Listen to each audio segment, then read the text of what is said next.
BXB. It's in the game!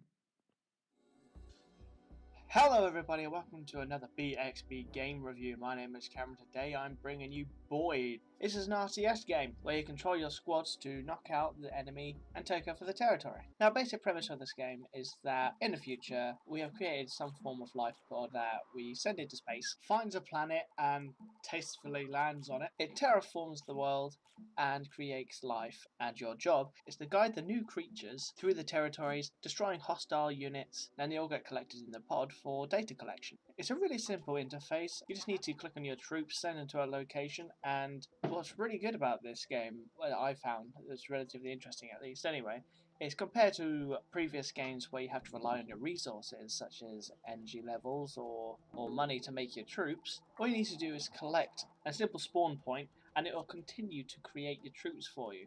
And from there you send your troops on to more advanced locations which will mutate your troopers into a different variant. The basic troops do very little damage, have very little health, but once they get advanced to different variants, such as a crab which has a higher melee attack but it's quite slow, or the scout which is quite fast but kind of weak, you can really start to build your army. And the even more interesting thing, at least to me anyway, is that when you have them advanced to this higher state, this bump up the evolutionary scale, I guess, is that each one has a specific weakness.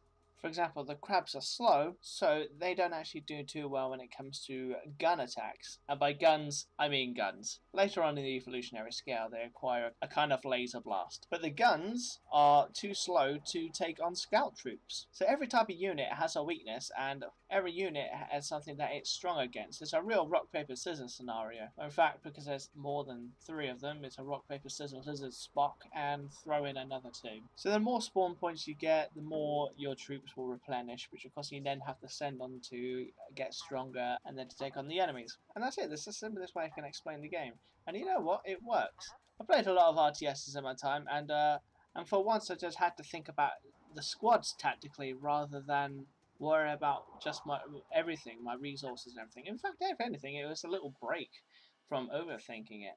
Now, this game did come out on early access 18 months ago, but since then it has been released in its entirety, which includes a multiplayer mode, and it even comes with a map editor which can be used and updated and republished into Steam for other people to play. There are different ways you can edit it. You can edit extra spawn points for your troops, you can add in different variants of your squad, and you can even change the entire terrain of the map. You can add extra walls so you can make it more maze-like, or you can make it a really straightforward tunnel just to smash into the middle like I did here. But the really cool thing is that you can't just make it one-sided. When you're making the maps, everything that you do is reflected on the enemy side, so they can't make it too easy for you. So there's no making yourself uber powerful compared to your troops for an easy win.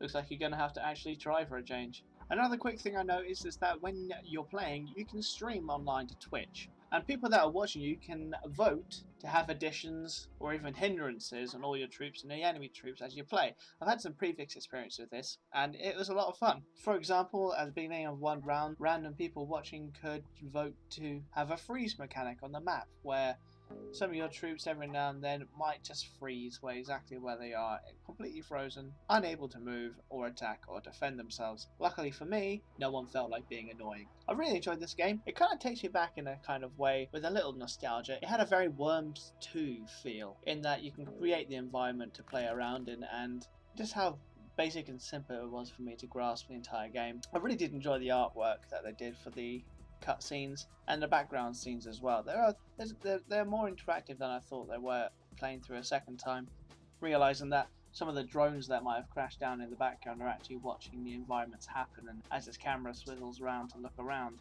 It's just little touches like that that make me happy. So that does it for this review. I'm going to give this one a nice 3 out of 5. Above average, would play again. Well, thank you all very much for watching this review. Again, I've been Cameron, this has been another BXB game review. If you want to see some more of our stuff, head on over to bxbgames.co.uk, or you can follow us on Twitter at bxbgames. Thanks again, and I'll see you next time.